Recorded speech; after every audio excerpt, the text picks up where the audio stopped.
They say the desert keeps secrets better than any grave, but on the night the screams stopped echoing across the red mesas, even the coyotes fell silent. Hello, my friends.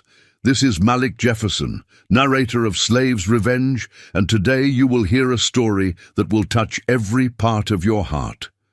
Before we begin, subscribe to the channel and tell me in the comments where you're listening from. It's always exciting to know how far our stories reach. Get ready, because the excitement begins now. The sun hung like an executioner's blade over the Jornada del Muerto, the journey of the dead man. It was not a name given lightly. The desert stretched endless and merciless, a sea of sand and stone where water was myth and shade was prayer. The air shimmered with heat that could crack a man's sanity before it cracked his lips. Vultures circled overhead in lazy spirals, patient as time itself.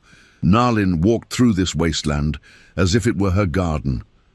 Her feet, bare and calloused, made no sound on the scorched earth. She wore deerskin dyed with ochre and indigo, decorated with patterns that told stories her people had carried for generations. Her hair, black as obsidian, hung in a single thick braid down her back, threaded with eagle feathers and small bones that clicked softly as she moved. Around her neck hung a medicine pouch made from the skin of a mountain lion. Inside it, herbs and stones that held power, older than Spanish conquest, older than the very notion of borders. She was 26 winters old, but her eyes carried the weight of something ancient. The Apache called her Nalin, maiden in their tongue, but it was spoken with reverence, sometimes fear. She had been marked by the spirit since childhood, when she'd fallen into a 3-day fever and woken, speaking in voices that weren't her own. The elders said she walked between worlds, that she could see the threads that connected all living things, that she could pull on those threads and make reality bend. Her visions came like summer lightning, sudden, brilliant, impossible to ignore. That morning, she had seen him. A man lying in the sand, his body broken, his spirit flickering like a candle in wind. But around that dying flame, she had seen something else, a darkness that pulsed with rage, so pure it seemed to have weight, to have breath. In her vision, she had reached toward him, and the darkness had reached back. "You should not go alone," her grandmother had said, grinding corn in the cool darkness of their wickiup. "The spirits are restless. They smell blood." "They always smell blood, grandmother." Nalin had gathered her medicine bundle, checking each herb, each root, each preparation she might need. The Spanish bring blood, the Mexicans bring blood, the Americans bring blood. The desert drowns in it. This is different. The old woman's hands had stilled. Her eyes, milky with cataracts, seemed to focus on something beyond the physical world. What you seek to heal, it may heal you instead, or devour you both.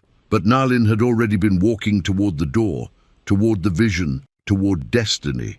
Now, miles from her village, she climbed a ridge of red sandstone and looked down into a shallow arroyo.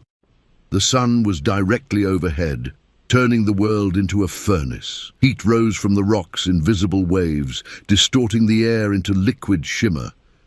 And there, exactly where her vision had shown her, was the man.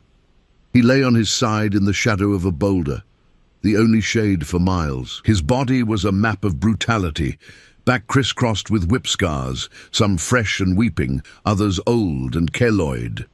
A brand marked his shoulder, a cruel letter M, burned deep into dark skin. His wrists bore the raw circles of iron shackles, and one ankle was broken, bent at an angle that made Nalin's stomach tighten. He wore only torn trousers, stained with blood and dirt. His chest rose and fell in shallow, irregular gasps. Nalin descended into the arroyo with careful steps, watching for rattlesnakes and loose stone. As she approached, she could smell him, sweat and blood and infection, but beneath it something else, something like ozone before a storm. She knelt beside him, placed her medicine bundle on the ground, and pressed 2 fingers to his neck. His pulse was there, faint and erratic, a drumbeat losing its rhythm. "Who did this to you?" she whispered, though she knew he couldn't hear her. His lips moved slightly, cracked and bleeding. No sound emerged. Nalin looked back the way he must have come. In the distance, perhaps 10 miles south, she could see the faint trace of wagon ruts, the Santa Fe Trail, where merchants and slavers moved their human cargo from Texas into the newly expanding territories. He must have escaped or been thrown out to die. Either way, he had crawled this far on a broken ankle through country that killed strong men. That alone told her his spirit was formidable. She opened her medicine bundle and began to work. First, water, not much, just enough to wet his lips and tongue. He swallowed reflexively, a good sign. Then she examined his wounds, starting with the ankle. The break was bad, bone fragments visible through torn skin. Infection had already set in, red streaks radiating up his calf. "This will hurt," she told him, knowing he was beyond hearing. "But pain means life. Remember that." She braced his leg and pulled, feeling the bones grind and shift. His body convulsed. A soundless scream locked in his throat, but he didn't wake. Good. Consciousness would come when he was ready. She splinted the ankle with strips of yucca fiber and mesquite branches, binding it tight. Then she moved to his back, cleaning the whip wounds with water mixed with creosote bush. It would sting and burn, but it would fight the poison in his blood. She packed the deeper wounds with a paste made from ground prickly pear and sage, covering them with strips of deerskin. The brand on his shoulder made her pause. She traced the burned letter with one finger, feeling the rage beneath it. This mark had been made to claim him, to mark him as property, to reduce a human being to livestock. Her jaw tightened. She had seen what the white men did to her people. The treaties they broke, the land they stole, the children they kidnapped for their schools and churches. But slavery was different. It was a sickness of the soul made into law. She mixed a different paste for the brand, one that would ease pain, but also something more. Ground turquoise for healing, tobacco for offering, and her own blood, 3 drops from a thorn-pricked finger to bind her spirit to his work. As she applied it to the brand, his body jerked. His eyes snapped open. They were brown, almost black, and for a moment they held nothing but animal panic, the look of prey that knows the predator is close. Then they focused on her face, on her medicine bundle, on the strange reality of being alive. "Who?" His voice was a rasp, barely human.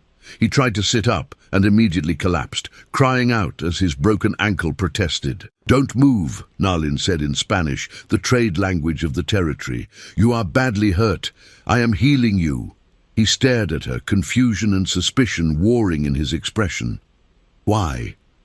It was the question she had asked herself on the walk here. Why risk bringing trouble to her village? Why spend precious medicine on a stranger? Why follow a vision that her own grandmother had warned against? But she had learned to trust the visions. They had never led her wrong. "Because I saw you," she said simply.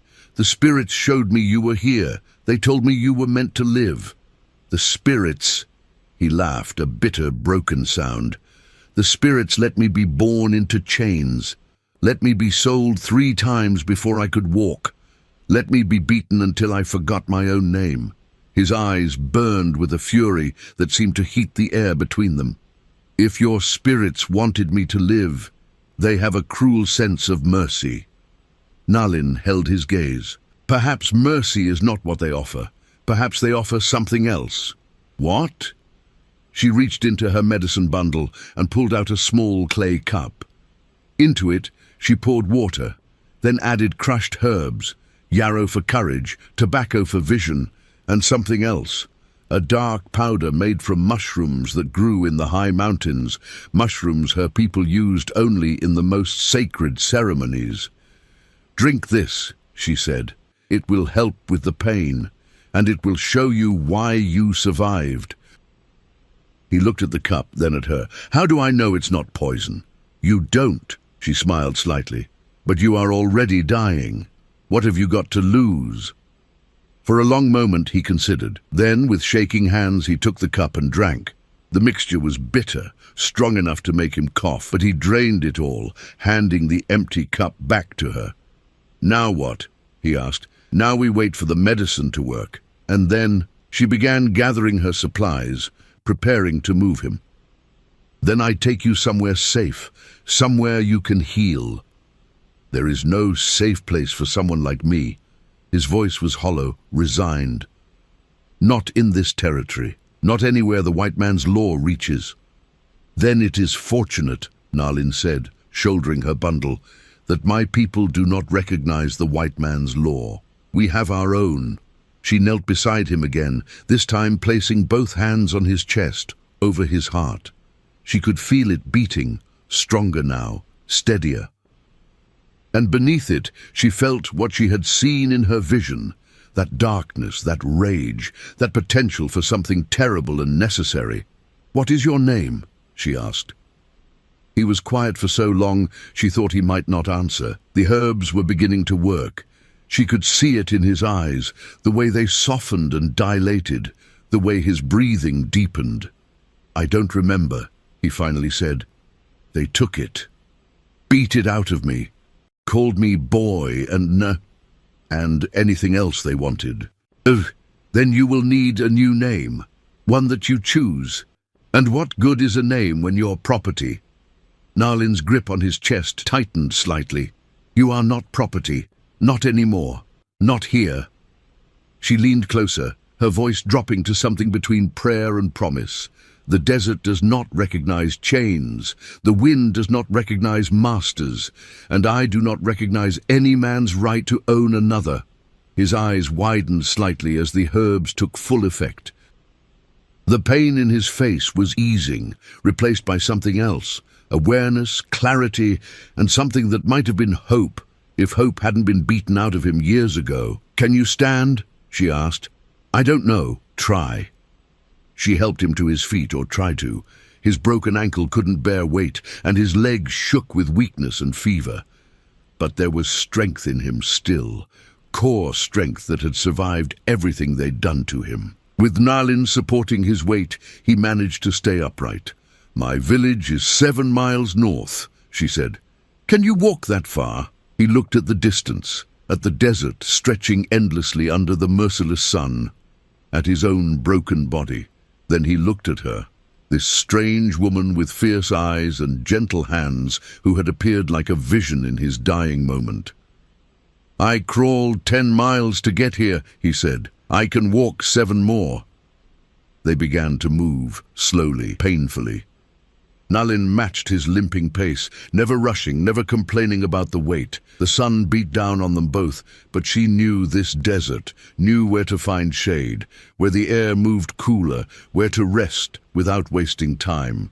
As they walked, she told him about her people, the Chiricahua Apache, who had lived in these mountains and deserts for generations beyond counting. She told him about the sacred places, the springs and caves where spirits dwelled. She told him about the vision she'd had, 3 nights running, of a man lying in the sand, with darkness coiled around him like a snake. "The darkness," he said, his voice dreamy from the herbs. "I feel it sometimes, inside me, like anger but bigger, like it could burn down the world." "It could," Nalin agreed. "Rage that pure, pain that deep, it has power. My people understand this. We do not fear it. We teach it to dance." "Dance?" "Rage that explodes destroys the one who carries it. But rage that is focused, disciplined, directed..." She paused, looking up at a red hawk circling overhead. "That becomes something else. That becomes justice." They walked in silence after that, the only sounds their labored breathing and the whisper of wind through sage. The sun moved across the sky, and with it the shadows shifted and stretched. In the distance, the Sangre de Cristo mountains rose like broken teeth against the horizon, their peaks still holding snow, even in this heat. As evening approached, they reached a narrow canyon carved by ancient waters through red stone. Nalin led him into its depths, where the walls rose 50 feet on either side, and the temperature dropped 10 degrees. Petroglyphs marked the stone, spirals and handprints and figures that seemed to move in the fading light. "We are close," she said. "My village is just beyond this canyon." But as they emerged on the other side, she stopped abruptly. 3 men stood blocking their path. They were Apache, armed with bows and lances, their faces painted for war. The tallest one, a warrior named Goyakla, who Nalin had known since childhood, stepped forward. His expression was hard, his hand resting on the knife at his belt. "Nalin," he said in their language, "what have you brought to our village?" She straightened, pulling herself to her full height, despite supporting the wounded man's weight. "I have brought someone who needs healing. He is not our people. He is a human being. That makes him our concern." Goyakla's eyes moved to the slave, taking in the scars, the brand, the broken body. "He will bring trouble. The slave hunters will come looking for him. Then they will find nothing but desert and death." Nalin's voice was cold as stone. "I have seen his path in the smoke and stars. It is woven with ours now. To turn him away would be to ignore the spirits." The warriors exchanged glances. Nalin's visions were respected, sometimes feared. But bringing an escaped slave to the village was dangerous in ways that went beyond spirit guidance. "The council will decide," Goyakla finally said. "But know this, if he brings soldiers to our home, if our children are harmed because of your mercy, it will be on your soul." "All things are on my soul," Nalin replied. "That is the burden of seeing." They walked past the warriors into the village proper, a collection of wickiups arranged in a loose circle, smoke rising from cooking fires, children playing in the dust, while women worked and men tended weapons and tools. Faces turned to watch them pass, expressions ranging from curiosity to concern to outright hostility. Nalin brought him to her own dwelling, a sturdy wickiup covered in brush and hide, set slightly apart from the others. Inside, it was cool and dark, smelling of herbs and smoke. She helped him lie down on a pile of blankets and immediately began checking his wounds. "Rest now," she said. "Tomorrow we begin the real healing." Did you know? Before the massive importation of African slaves, Native Americans were the first enslaved people in North America. Between the 1500s and early 1700s, thousands of indigenous people, particularly from tribes like the Wampanoag, Pequot, and Cherokee, were enslaved by European colonists. Many were sold to Caribbean plantations or forced into servitude in colonial homes. The practice was so extensive that some historians estimate tens of thousands of Native Americans were enslaved during this period, though exact numbers remain unknown due to poor record-keeping.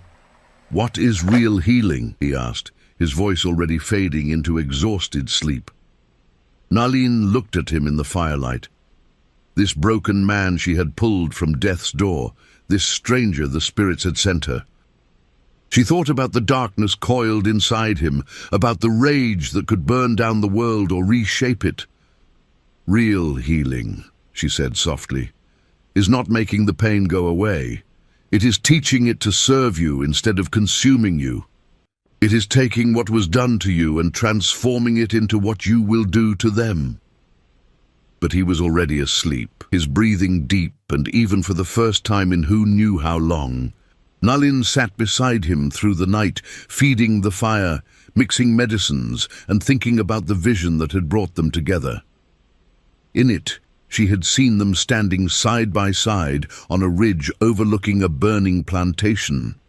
She had seen chains melting in flames. She had seen men who trafficked in flesh, learning what true fear meant.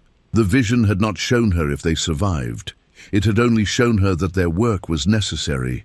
Outside, the desert wind began to rise, carrying with it the smell of distant rain and the memory of blood soaked into sand. Somewhere in the darkness, a coyote howled, not a hunting call, but something else. A warning, perhaps, or a welcome.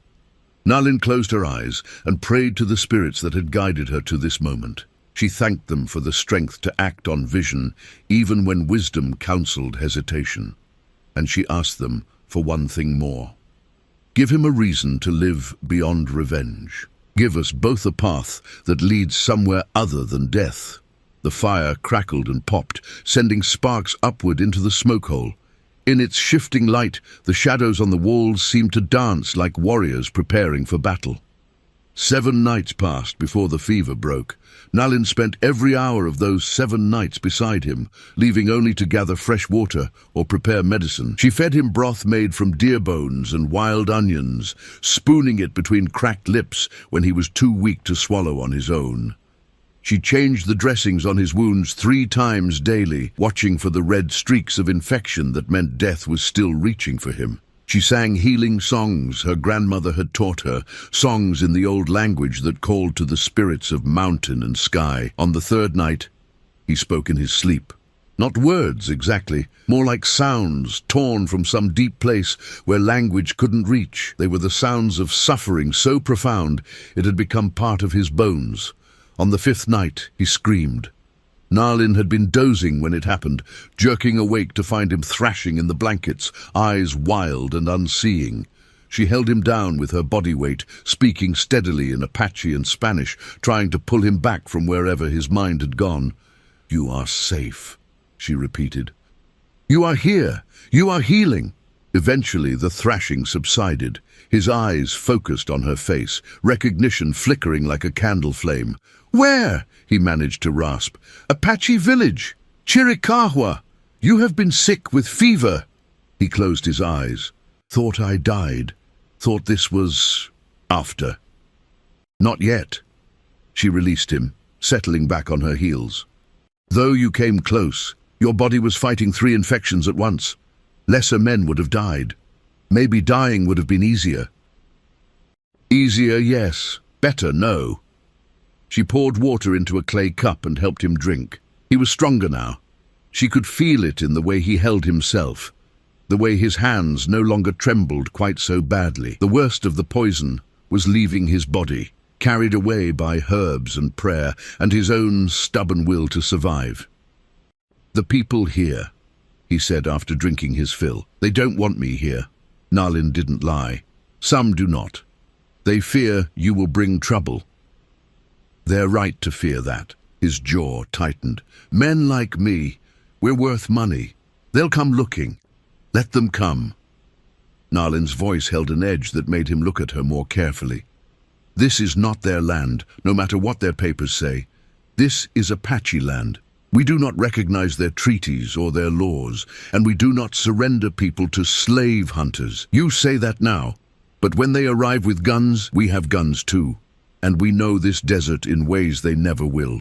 She met his eyes directly. "Besides, I did not pull you from death so that you could live in fear. The spirits showed me your purpose. It is not to hide." "What is it then?" Nalin was quiet for a moment, choosing her words carefully. "When I found you, I felt something inside you. A darkness, a rage so deep it has weight. Do you feel it?" He didn't answer immediately. His hand moved unconsciously to the brand on his shoulder, fingers tracing the burned letter. "I've felt it since I was a child," he finally said. "Since the first time I understood what I was, what they'd made me." His voice dropped lower. "I used to think it would kill me, that one day I'd just break, explode, take everyone around me into the darkness with me." "It might," Nalin agreed. "Uncontrolled rage destroys everything it touches, but rage that is focused, disciplined," she leaned forward, "that can change the world. You want to use me as a weapon. I want to help you become one. There is a difference." He studied her face in the firelight, trying to read truth from deception. "Why? What do you get from this?" It was a fair question, one that deserved an honest answer. Nalin stood and walked to the entrance of the wickiup, pulling aside the hide covering to look out at the night. The moon was nearly full, painting the desert in silver and shadow. In the distance, she could see the glow of the other fires, hear the low murmur of conversation and the occasional bark of a dog. "When I was 12, she said, still facing away from him, "Spanish soldiers came to our village. They said they were looking for raiders who had stolen their cattle. My father told them we knew nothing of stolen cattle." They did not believe him. She paused, her hand tightening on the doorframe. They killed 5 of our men, took 7 children, including my younger brother, said they were going to civilize them, teach them to be Christians, beat the savage out of them. Her voice was steady, but something cold and sharp ran beneath it. My brother was 6 years old. He cried for our mother every night. I know this because one of the children escaped and told us. My brother died in their school from fever. They buried him in a Christian cemetery without telling us, without our ceremonies. His spirit is lost because of them. She turned back to face him. So when you ask what I get from this, the answer is justice, not just for you. For all of us who have been treated as less than human, for everyone they have taken, broken and tried to erase. The escaped slave was silent for a long moment. When he spoke again, his voice was different, harder, clearer. I don't remember my real name, he said, but the last place I was enslaved before I escaped was the Montoya Ranch. Mexican family who bought me in Texas. They called me all kinds of things, but the overseer, he used to call me Nero, and said it was the name of some Roman emperor who burned his city down. A grim smile touched his lips. Thought it was an insult, but I kept it. Felt right, somehow. Nero. Nalin tested the name. It sat heavy on her tongue, like a stone that could be thrown or a foundation that could be built. The man who burned Rome. Yes, that is a name with power. Power. Nero laughed, bitter and low. I don't feel powerful. I feel like something broken that can't be fixed. You are broken, Nalin agreed, returning to sit beside him. But broken things can still cut. Sometimes they cut deeper because of the breaking.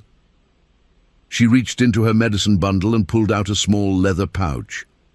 From it, she poured a handful of objects into her palm. Stones, dried herbs, a small carved figure, and something else. A piece of charcoal wrapped in red cloth. This is from a burned wickiup, she explained, holding up the charcoal. Not from a cooking fire. From a village the Mexican army destroyed 5 years ago. 23 people died. The survivors brought me this to hold in ceremony, to remember. She pressed the charcoal into Nero's hand, closing his fingers around it. Fire is transformation.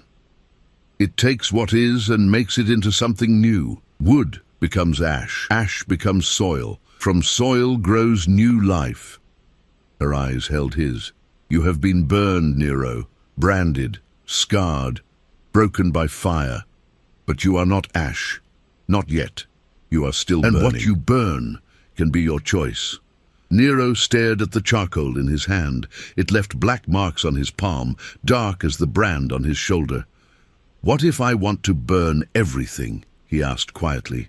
Then you burn everything. Nalin's answer was simple, direct. But burn with purpose. Burn what deserves burning, and leave something better in the ashes. Outside, footsteps approached. Nalin recognized the pattern, her grandmother's distinctive shuffle, accompanied by the tap of her walking stick. The old woman pushed through the door, covering without ceremony, her milky eyes somehow seeming to see everything despite their blindness. He is awake then, she said in Apache. Yes, grandmother. The old woman settled herself by the fire with a series of groans and complaints about her joints. She studied Nero with her blind gaze, her head tilted like a bird listening for prey underground. The darkness in him is strong, she said. Stronger than I have felt in many seasons. It frightens me, granddaughter. It should, Nalin replied. But fear is not always warning. Sometimes it is recognition. Recognition of what? Of something necessary. Nalin's grandmother was quiet for a moment, her gnarled fingers worrying at a strand of beads around her neck. The council met today. They discussed what to do with him. And Goyakla and the war party want him sent away. They say he will bring soldiers, that his presence endangers the village. Others are not sure. They wait to see what you say. What I say. Nalin raised an eyebrow. I am not a chief, not an elder. I have no voice in council. You are a medicine woman. You speak with spirits. Your visions have saved lives, warned of danger, guided us through hard times. The old woman leaned forward. But this vision, granddaughter, are you certain it is from the spirits? Or is it from your own anger, your own desire for revenge? It was the question Nalin had been asking herself for 7 nights. The question that kept her awake even when exhaustion pulled at her bones. I don't know, she admitted. Perhaps both. Does it matter? The spirits speak through our hearts as much as our dreams. My anger may be the tool they use to accomplish their purpose. Or your anger may be using the spirits as an excuse. Her grandmother's voice was gentle but firm. I do not say this to discourage you, only to remind you, the path of vengeance is one that often leads to places we did not intend to go. Nalin knew her grandmother was right, but she also knew that doing nothing, letting injustice continue unchallenged, was its own kind of sin. Will the council allow him to stay? She asked. For now, on the condition that he proves himself useful. That he does not bring danger to our people. The old woman rose stiffly. And that you, granddaughter, take responsibility for whatever he becomes. After her grandmother left, Nalin and Nero sat in silence. The fire burned low, needing more wood. Outside, the sounds of the village settling into night filled the air. Children being called to bed, dogs barking at shadows, the rhythmic scrape of someone sharpening a blade. What does she mean, Nero asked, about what I become? Nalin added wood to the fire, watching sparks spiral upward. She means that I have chosen to shape you, to take the raw material of your rage and your pain and forge it into something. A weapon, yes, but also a man who chooses his own path. And if I choose badly, then we both pay the price. She smiled slightly. But I do not think you will. The spirits showed me standing beside you on a ridge, watching justice burn like the sunrise. I have learned to trust such visions, even when they scare you. Especially then. Nero shifted in his blankets, testing the strength in his healing body. The ankle was still splintered, but the swelling had gone down. The wounds on his back no longer wept. The fever was gone. He was far from whole, but he was far from dead. How long until I can walk? He asked. Another week, perhaps 2. The bone must knit. And then? Then we begin your training. Training for what? Nalin looked at him across the fire, her expression serious. Training to be what the desert needs. A storm that chooses its targets. A blade that cuts only those who deserve cutting. She paused. My people have lived in these lands for generations beyond counting. We know how to survive, how to hunt, how to fight, how to move through country that kills others. I can teach you these things. Why would you teach me? Why not just heal me and send me on my way? Because sending you on your way accomplishes nothing. You would die in the desert or be recaptured, or she trailed off. The vision showed me something else. It showed me that together we could do what neither of us could do alone. Your rage and my knowledge, your strength and my guidance. 2 people becoming one force. Like a weapon, Nero said. Like justice, Nalin corrected. They talked deep into the night, Nalin explaining what she knew of the territory, where the plantations were, where the slave routes ran, which Mexican families dealt in human flesh, where the American traders established their posts.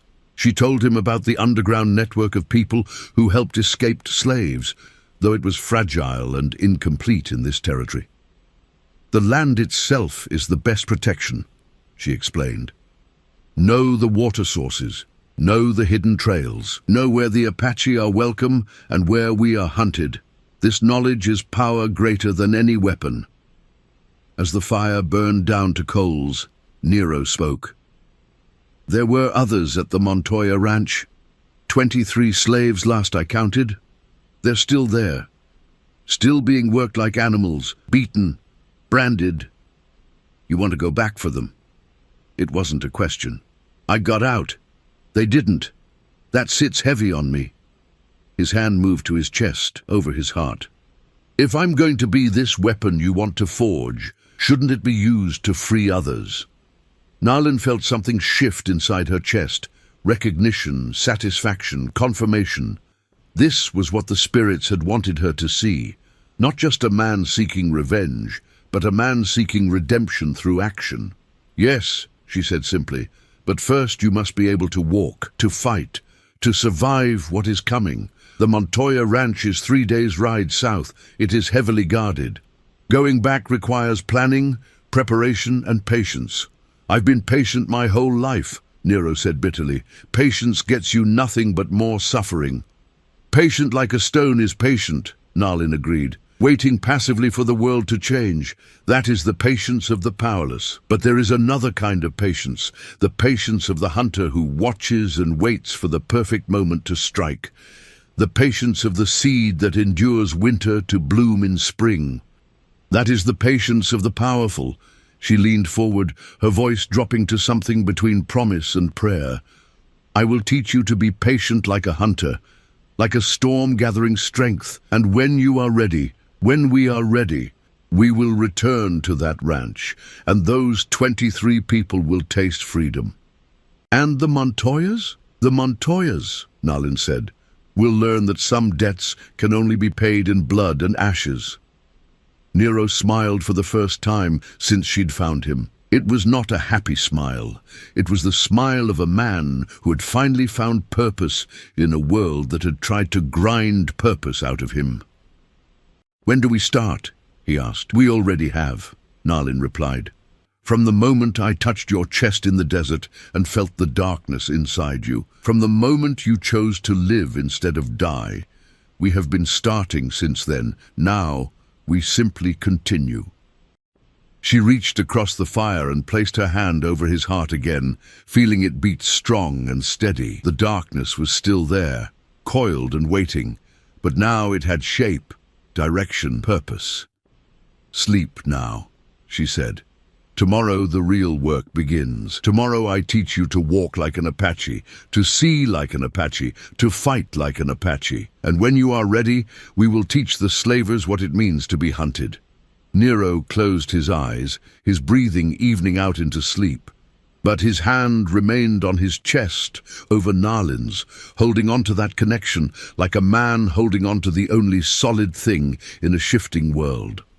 Nalin kept her hand there until she was certain he was deeply asleep. Then she rose and stepped outside into the cool desert night. The moon was high and bright, turning the sand to silver. In the distance, coyotes sang their ancient songs. She thought about the path she had set them both on, about the violence it would require, the blood it would spill, the lives it might cost. Her grandmother was right to worry. This was a dangerous game, playing with forces as old and wild as the desert itself. But as she looked up at the stars, the same stars that had guided her people for generations, the same stars that had watched empires rise and fall, she felt certain of one thing. The earth remembered every wound, and it was time to start collecting the debts. The moon waxed and waned twice before Nero could walk without the crutch Nalin had fashioned from juniper wood. His ankle remained weak, prone to swelling if he pushed too hard, but the bone had healed straight and true. The scars on his back would never fade, but the wounds no longer wet. The brand on his shoulder had become just another mark on a body that was more scar tissue than smooth skin. But it was the changes inside him that mattered most. Every morning, before the sun cleared the eastern mountains, Nalin woke him. They would walk into the desert together, always moving in a different direction, always teaching him something new. She showed him how to read the land, where water hid beneath the surface, which plants held moisture, which could heal and which could kill. She taught him the language of tracks, how to tell the age of a print by the sharpness of its edges, how to distinguish the passage of one animal from another. The desert tells stories to those who learn to listen, she explained one morning as they crouched beside a series of tracks in the sand. These are from a mule deer, a doe. She passed here yesterday evening moving slow. See how deep the prints? She is pregnant, carrying extra weight, and here she pointed to smaller tracks crossing the deer's path. A coyote following her scent, but he abandoned the hunt. See how the tracks veer away? He smelled something that frightened him more than hunger drove him. What? Us? Nalin smiled. Or rather, the memory of us. Apache hunt this area regularly. The coyotes have learned to be wary. She taught him to move silently, to place his feet with intention, to become part of the landscape rather than moving through it. At first, Nero crashed through the brush like a wounded animal, snapping twigs and dislodging stones. But gradually, as his body healed and his awareness sharpened, he learned the art of invisibility.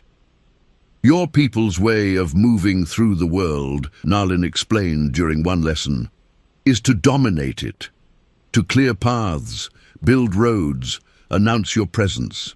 This is the way of those who have numbers and weapons and the arrogance to believe they own what they stand on.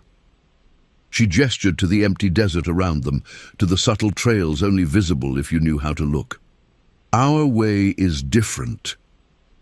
We do not announce, we do not dominate, we become part of what already exists. The wind does not fight the rock, it flows around it. The water does not argue with the canyon, it carves its path grain by grain over generations. This is how you must learn to be, not fighting the world, but becoming so much a part of it that others cannot see you until you choose to be seen. In the afternoons, when the heat became too fierce even for lesson, they would return to the village. While Nero rested in the shade, Nalin would work, grinding herbs, mixing medicines, tending to others who needed healing. The village had slowly, grudgingly, begun to accept his presence. Children stared but no longer ran away. Women nodded to him in passing. Men still watched with wary eyes, but they no longer reached for weapons when he approached. One afternoon, Goyakla approached the wickiup where Nero sat repairing a torn blanket. The warrior's face was painted with white clay and red ochre. He had been on a raid against Mexican ranchers who had been encroaching on Apache hunting grounds. "The medicine woman teaches you our ways," Goyakla said without preamble. It was not quite a question, not quite an accusation. "She does," Nero replied carefully. He had learned enough Apache to understand the basics, though he still struggled with the complex verb forms. "Why?" "Because I asked her to. Because I want to be useful," Goyakla snorted. "Useful? You are still weak. Your ankle is barely healed. In a real fight you would be a burden." "Then teach me not to be." The words hung in the air between them. Goyakla's eyes narrowed, reassessing. "You want to learn to fight.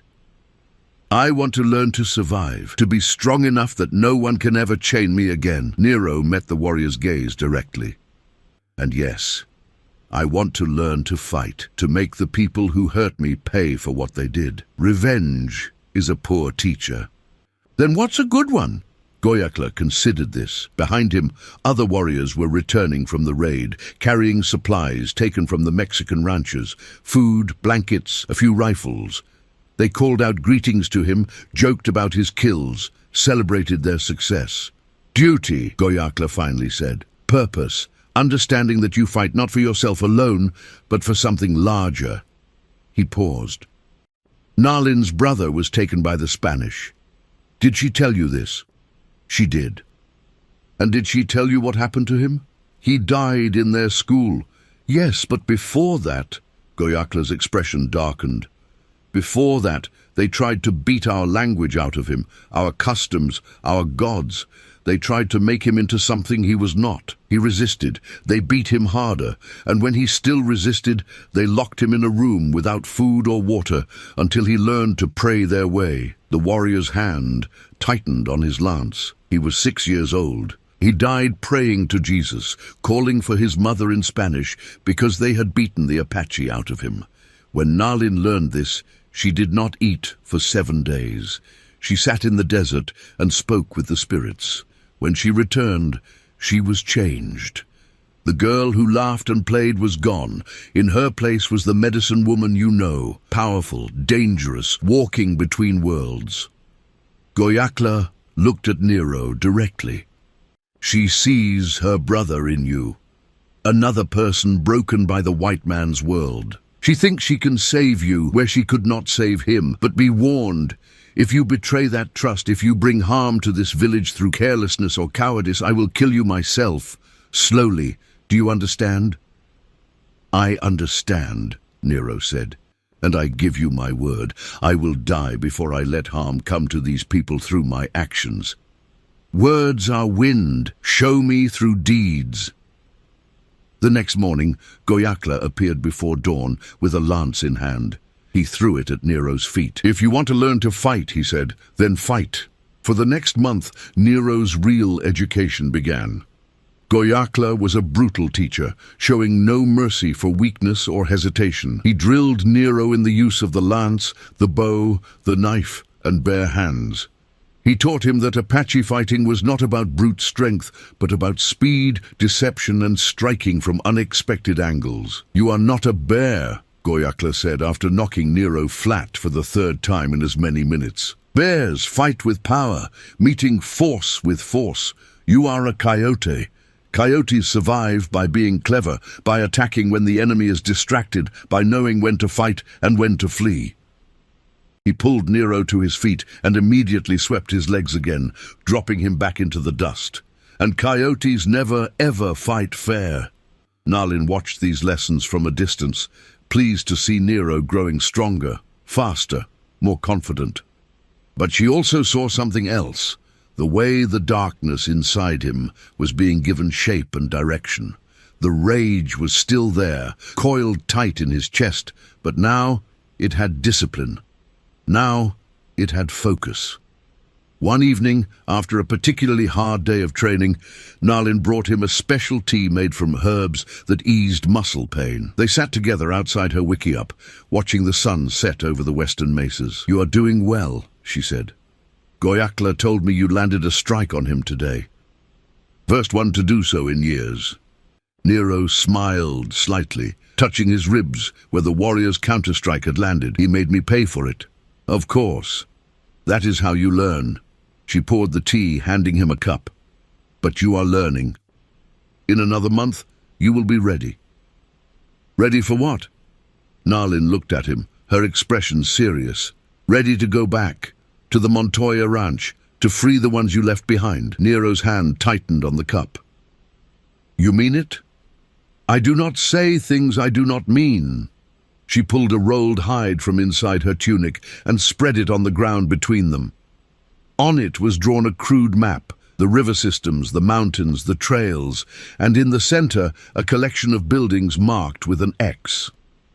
I have been gathering information, Nalin explained, talking to traders, asking questions of those who pass through our territory. The Montoya ranch is here, along the Rio Grande. 23 slaves, as you said. 12 men, 8 women, 3 children. They are guarded by 6 armed overseers, and Montoya himself keeps a house on the property with his family. She pointed to various features on the map.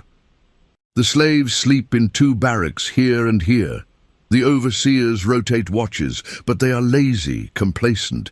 They do not expect trouble this far from the main slave routes. The nearest military outpost is 2 days' ride north. By the time soldiers arrived, we would be long gone. We? Nero looked at her. You're coming with me? Did you think I would send you alone? Nalin's expression was almost amused. This is my path as much as yours. The spirit showed me standing beside you, remember? And besides, her voice hardened, I have my own debts to collect from people like the Montoyas. This is dangerous. People could die. People are already dying. Nalin rolled up the map. Those slaves you left behind, how many will survive another year, another month? How many more will be branded, beaten, broken like you were? She met his eyes. The only question that matters is whether we are strong enough to change their fate, and I believe we are. Nero was quiet for a long moment, staring into the darkening desert. When he spoke, his voice was soft but certain. I've been having dreams, he said. "Every night since you found me. In them, I'm standing in front of the slave barracks, and I'm opening the doors. The chains fall off on their own, like they were never really there. And everyone inside walks out free, but they're not running away. They're walking toward something, toward a future, I guess, one they choose." "That is a good dream," Nalin said. "Let us make it real." They spent the next 3 weeks preparing. Nalin taught Nero the locations of water sources along the route south, the hidden camps where they could rest unseen, the places to avoid where Mexican patrols were common. Goyakla, once he learned of the plan, volunteered to join them with 3 other warriors. "Not for you," he told Nero bluntly. "For Nalin. If she is determined to do this, she should not go with only one fighter, however much training you have received." But 2 days before they were to leave, Nalin's grandmother fell ill. It came on suddenly, a fever and cough that rattled in her chest like stones in a gourd. Nalin spent 2 days and nights at her bedside, mixing medicines, performing ceremonies, calling on every skill she possessed. On the 3rd morning, the fever broke. The old woman opened her eyes and beckoned Nalin close. "You are determined to do this thing," she whispered. "I am, grandmother. Even knowing it may lead to your death?" "Even knowing that." The old woman sighed, reaching up to touch Nalin's face. "Then I will tell you what I have not told you before. When I was young, before you were born, I too had a vision. In it, I saw a great fire consuming the desert. I saw it burn everything, the plantations, the missions, the forts, all the structures of the white man's world. And I saw it started by 2 people walking side by side. One was Apache, one was not." Her milky eyes seemed to focus on something beyond the physical world. "I thought the vision was a warning, that I should prevent this fire. But now, at the end of my life, I understand. It was not a warning. It was a promise. The fire is coming whether we light it or not. The only question is whether it burns controlled or wild." She squeezed Nalin's hand. "You and this man you have healed. You are the 2 from my vision. The fire you start will change everything. Whether that change is good or evil, I do not know. Perhaps both. But it is necessary." "This I believe." Nalin felt tears prick her eyes. "I am frightened, grandmother." "Good. Only fools walk into fire without fear." The old woman smiled. "But sometimes fire is the only thing that cleanses. Sometimes the old world must burn before a new one can grow." That night, Nalin told Nero about her grandmother's vision. They sat by the fire, making final preparations for the journey. "A fire that burns everything," Nero repeated. "Is that what we're starting?" "I don't know," Nalin admitted. "But I know that doing nothing allows evil to continue unchecked. Every day those people remain in chains is another day of suffering. Every plantation that operates unpunished is another example of injustice accepted as normal." She looked at him. "If stopping that requires fire, then yes, we will start a fire and let the desert decide what deserves to burn." Nero nodded slowly. "I'm ready." "Are you?" Nalin studied his face in the firelight. "Because once we begin this path, there is no turning back. Once we free those slaves, once we strike against the Montoyas, we become something new. Outlaws, enemies of every authority in the territory. We will be hunted for the rest of our lives." "I've been hunted my whole life," Nero said quietly. "At least this way, I get to choose why." They left before dawn the next day. Nalin, Nero, Goyakla, and 3 other warriors, 6 people on 5 horses, moving south through country that most men avoided. They traveled by night when possible, resting during the fierce heat of day in whatever shade they could find. They saw no one. The land here was too harsh for casual travelers, too dangerous for anyone without knowledge of water sources and safe passage. On the 3rd night, they crested a ridge and looked down at the Montoya ranch spread along the river below. Even from this distance they could see the barracks, the main house, the corrals and fields. Lamplight glowed in windows, smoke rose from chimneys, and in the barracks 23 people lay down to sleep in chains, not knowing that their world was about to change. "Tomorrow night," Nalin said softly. "We strike tomorrow night." Nero stared down at the ranch, his hand unconsciously moving to the brand on his shoulder. The darkness inside him pulsed like a second heartbeat, eager, hungry, ready to be unleashed. "Tomorrow night," he agreed. And in the darkness behind them, unseen and unheard, the desert wind began to rise. The day before the raid, they waited in a box canyon 3 miles north of the Montoya Ranch, sheltered from view by towering walls of red stone. The heat was suffocating even in shadow, the air thick enough to chew. No one spoke much. They were saving their energy, saving their words for when they mattered. Nero sat apart from the others, checking and rechecking his weapons. A lance Goyakla had given him, a knife with a blade made from traded steel, and a bow strung with sinew. His hands moved with practiced efficiency now, no longer the clumsy grip of a man unused to tools of war. Nalin had taught him well. They both had. But it wasn't the weapons that made him ready. It was something deeper, a cold clarity that had settled over him like frost on stone. The rage was still there, coiled tight in his chest, but it no longer controlled him. He controlled it, and tonight he would unleash it with purpose. Nalin approached as the sun reached its apex, carrying a bundle wrapped in cloth. She settled beside him without a word, unfolding the fabric to reveal a collection of items: face paint made from white clay and charcoal, a leather band decorated with eagle feathers, and something else: a shirt made from deerskin, dyed dark, and decorated with symbols she had painted herself. "For tonight," she said simply, handing him the shirt. Nero took it carefully, feeling the weight of it, the craft that had gone into its making. The symbols were ones she had been teaching him: spirals for the journey, broken chains for freedom, and something else. A figure with arms raised, half human, half shadow. "What is this one?" he asked, pointing to it.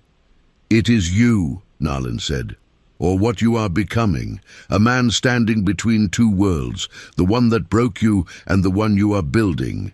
The shadow is your rage, the human is your choice. Together, they make something new." She began to mix the face paint with water from her canteen. "In Apache tradition, we paint ourselves before battle. It is not decoration, it is transformation. We put on the paint to remind ourselves that we are more than just flesh and blood. We are spirits wearing skin, and tonight we must be the spirits that these people fear." She dipped her fingers in the white clay and began to paint Nero's face. Broad stripes across his forehead, down his cheeks, along his jaw. Then came the charcoal, filling the spaces between, creating a pattern of light and dark, order and chaos. "The white is for clarity of purpose," she explained as she worked, "to see clearly what must be done. The black is for the shadow you carry, the rage that will fuel your actions. Together they show that you are balanced, that your violence serves justice rather than blind anger." No, when she finished with his face, she picked up the leather band and tied it around his head, the eagle feathers hanging just behind his right ear. "The eagle sees everything from above," she said. "It reminds you to maintain perspective, to think clearly even in chaos. You are not just fighting for revenge tonight, Nero. You are fighting for freedom. For those 23 people who sleep in chains, remember that when the violence begins." Nero looked down at his painted hands, at the weapons laid out before him, at the shirt decorated with symbols of transformation. He felt different somehow, not just physically stronger than the broken man Nalin had found in the desert, but fundamentally changed, as if he had shed an old skin and grown a new one, tougher and more dangerous. "What about you?" he asked. "What do you become tonight?" Nalin smiled, a sharp expression that held no humor. "I become what I have always been." a medicine woman who knows that sometimes healing requires cutting out the infection. She picked up her own weapons, a bow and a knife with a handle wrapped in red cloth. My grandmother told me once that there are two kinds of healers: those who preserve life at all costs, and those who understand that some things must die so that others may live. Tonight, I am the second kind. As evening approached, they reviewed the plan one final time. Goyakla spread the hide map on the ground, and they all gathered around. The guards rotate every 4 hours, Goyakla explained, pointing to positions marked on the map. 2 on the perimeter, walking opposite patterns, 1 at the main house, 1 at the overseer's quarters, 2 sleeping, off duty. They are lazy, complacent. They do not expect attack this far from the main trade routes. He looked up at the group. Nalin and Nero will approach from the east, using the river for cover. Their task is to reach the slave barracks and get the people out quietly. My warriors and I will handle the guards. Our goal is speed and silence. Get in, free the slaves, get out before anyone can raise an alarm or summon help. And if they do raise an alarm? One of the warriors asked. Goyakla's expression was cold. Then we make sure no one lives to spread word of who did this. The Montoyas must not know it was Apache. If they believe it was a slave uprising, an internal affair, they will not bring soldiers into our territory. Nalin spoke up. What about the family? Montoya's wife and children are in the main house. We do not harm women and children, Goyakla said firmly. That is not our way, but we do not go out of our way to save them either. If they stay inside, they live. If they interfere... He left the sentence unfinished. Nero felt a cold knot in his stomach. He understood the necessity of violence, had spent weeks training for it, but the thought of children caught in the crossfire made him hesitate. Nalin placed a hand on his arm, reading his expression. The Montoya children sleep in safety while slave children sleep in chains, she said quietly. Their comfort is built on suffering. Remember that. I know, Nero said, but they're still children. They didn't choose this. No one chooses the circumstances of their birth. Nalin's voice was hard. But we all choose what we do with the power we inherit. Those children will grow up to run this ranch, to continue their father's trade in human flesh, unless something changes. Tonight, we change it. As darkness fell, they prepared in silence. Weapons were checked one final time. Water skins were filled. Faces were painted. Prayers were spoken to spirits of mountain and desert, asking for strength, for courage, for justice. Nero pulled on the shirt Nalin had made for him, feeling the soft deerskin against his scarred back. The eagle feather in his hair stirred in the evening breeze. He looked at his reflection in a still pool of water and barely recognized the man staring back. Painted for war, armed and dangerous, transformed from broken slave into something else entirely. It is time, Goyakla announced as the moon rose full and bright. They mounted their horses and rode south in silence, moving like shadows across the desert floor. The night was clear, the sky so full of stars it seemed like holes punched in dark fabric to reveal the light beyond. Somewhere in the distance a coyote howled. Another answered. A conversation in a language older than any human speech. When they reached the ridge overlooking the ranch, they dismounted and proceeded on foot. Below, the buildings were dark except for lanterns hung at intervals around the property. Nero could see one guard making his rounds, moving slowly, bored, a rifle slung carelessly over his shoulder.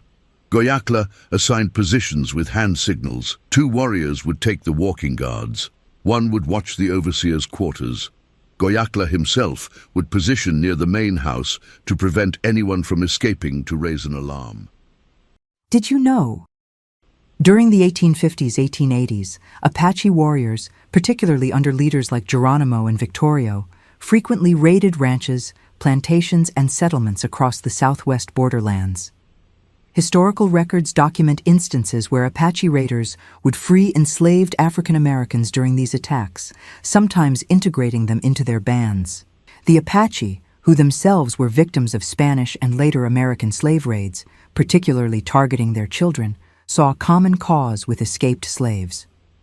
Some freed black individuals chose to remain with Apache groups, learning their ways and fighting alongside them against U.S. and Mexican forces.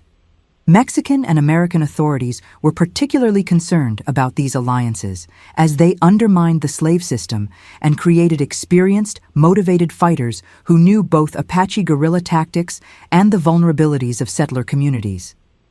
This cross-cultural resistance represented one of the most feared threats to the expansion of slavery into the Western territories. That left Nalin and Nero to approach the slave barracks. They moved down the ridge like water flowing, silent and inexorable. The moon cast everything in silver and shadow, sharp enough to cut. Nero's heart hammered in his chest, but his hands were steady, his mind clear. The rage that had churned inside him for so long had crystallized into cold purpose. They reached the river and waded into it, using the water to mask their approach and cool their heated bodies. The current was gentle here, barely moving. Across the water, no more than 100 yards away, were the barracks where 23 people slept in chains, where he had slept before his escape. Nalin touched his shoulder, pointed. The eastern barracks first, where the men were kept. They would wake them, free them, arm them if possible, then move to the women and children. Speed was everything. Surprise was everything. They climbed out of the water on the ranch side, clothes dripping, weapons dry and ready. Ahead, one of Goyacla's warriors had already taken down a guard. Nero could see the body being dragged into shadows, no sound of struggle, no alarm raised. They reached the barracks door. It was locked with a heavy padlock, rusted but sturdy. Nero gripped it, testing its strength, then looked at Nalin. She nodded and pulled out a piece of metal she'd fashioned for this purpose, a pick made from a nail traded from a Mexican blacksmith. But before she could begin working on the lock, the door to the overseer's quarters opened. A man stepped out, scratching himself, carrying a lantern. He was headed toward the outhouse, not looking, not expecting anything wrong. But his path would take him directly past the barracks, directly past them. Nero and Nalin pressed against the wall, hidden in shadow. The overseer moved closer, closer. Nero could hear him humming some tuneless song, could smell tobacco and whiskey on him even from 15 feet away, 10 feet, 5. The overseer stopped directly in front of them, still not seeing them in the darkness. He set down his lantern, began to unbutton his trousers. Nero moved without thinking. Muscle memory from weeks of training with Goyacla took over. He was behind the man in 2 silent steps, knife in hand, the blade finding the soft spot between ribs and spine with practiced precision. His other hand covered the overseer's mouth, muffling any sound. The man stiffened, jerked once and went limp. Nero lowered him to the ground, hands shaking now, mind catching up to what his body had just done. He had killed before, in self-defense during his escape, a guard who had tried to stop him. But that had been desperate, frantic, instinctive. This was different. This was deliberate, calculated, cold. He looked at his hands, at the blood on them, and felt the darkness inside him pulse with satisfaction. Nalin appeared beside him, her expression unreadable. She didn't speak, just retrieved the lantern, lowered its flame to the barest ember, and returned to the lock. This time no one interrupted her work. The lock opened with a soft click. Nero pulled the door open slowly, wincing at the slight creak of hinges. Inside, the barracks smelled of unwashed bodies, suffering and despair. 12 men lay on rough bunks, ankles chained to iron rings, bolted into the floor. Most were sleeping. A few stirred at the sound of the door. One man, nearest the entrance, opened his eyes. Recognition flickered across his face. "Nero?" he whispered, disbelief and hope warring in his voice. "That you?" "It's me, Solomon." Nero stepped inside, keeping his voice low. "I came back. I came to get you out." Solomon sat up as much as his chains would allow. He was thin, too thin, his ribs visible through his skin. One eye was swollen shut from a recent beating, but there was strength in him still, a core that hadn't broken despite everything. You came back, Solomon repeated, as if testing the reality of it. You actually came back. I told you I would. Nero knelt beside him, examining the chain. Where do they keep the keys? Overseer has them on his belt. The one that Solomon's words cut off as he saw the body outside the door. Oh, you already handled that. We move fast and quiet, Nalin said, entering the barracks. Wake the others. Tell them to stay silent, or we all die here tonight. Solomon began waking the other men, while Nero retrieved the keys from the dead overseer's belt. As each man woke, the same expression crossed their faces. Shock, hope, barely dared belief that this might be real. One by one, Nero unlocked their chains. The sound of iron falling away was the most beautiful thing he had ever heard. "Can you fight?" he asked them. "We need to get to the other barracks, free the women and children, but there are still guards active, and we might need—" "We can fight," Solomon said, standing on shaky legs. "Give us weapons and point us at the bastards who did this to us. We'll show you what we can do." The men armed themselves with tools from the barracks, shovels, picks, anything that could be turned into a weapon. They moved with the desperation of people who knew this might be their only chance at freedom. Outside, another guard had been taken down by Goyakla's warriors. The ranch was still mostly quiet, the main house dark, no alarm raised. But time was running short. Dawn was still hours away, but every minute increased the chance of discovery. They moved to the second barracks, repeating the process. 8 women, 3 children. The youngest child couldn't have been more than 4 years old. When Nero freed her mother's chains, the woman clutched her daughter and wept silently, shoulders shaking with emotions too big for sound. "We have them all," Nalin said to Nero. "Now we run." But as they turned to leave, a lantern sparked to life in the main house. A window opened, and Montoya himself leaned out, rubbing sleep from his eyes, wondering at the commotion below. For one frozen moment, their eyes met across the dark yard. Then Montoya screamed, "Intrusos! Nos están robando los esclavos!" The raid erupted into chaos. Lights blazed in every building. The remaining guards stumbled out, half-dressed but armed. From the overseer's quarters, men poured out carrying rifles and pistols. Goyakla's warriors engaged immediately, arrows flying through the darkness, finding targets with lethal accuracy. "Run!" Nero shouted to the freed slaves. "To the river! Get across and keep running north! Don't stop for anything!" The slaves scattered, some moving fast despite their weakened state, others slower, hampered by injury or youth or the simple disbelief that freedom was actually possible. Nero and Nalin covered their escape, he with his lance and she with her bow, both of them moving through the chaos with deadly purpose. A guard appeared from the shadows raising a rifle. Nero's lance found his throat before he could pull the trigger. Another guard fell with one of Nalin's arrows through his chest. The air filled with gunshots, screams, the sound of wood splintering and glass breaking. Solomon and several of the freed men had armed themselves with fallen guards' weapons and were fighting back with the fury of people who had nothing left to lose. One overseer went down beneath their improvised clubs. Another fled toward the main house, only to be stopped by Goyakla's warriors. Through it all, Nero kept moving, kept fighting, the darkness inside him fully unleashed. He was a storm given human form, rage refined into purpose, every strike landing with the weight of years of suffering. This was what Nalin had promised. His pain transformed into their weapon, and it was terrible and beautiful and necessary. He saw her across the yard, her face painted for war, her bow singing as arrow after arrow found its mark. She was magnificent, fierce and deadly, and utterly committed to this path they had chosen together. Then he saw Montoya himself emerge from the main house, carrying a shotgun. The rancher's face was twisted with rage and fear as he surveyed the chaos. His property destroying itself, his slaves escaping, his guards falling. Their eyes met again.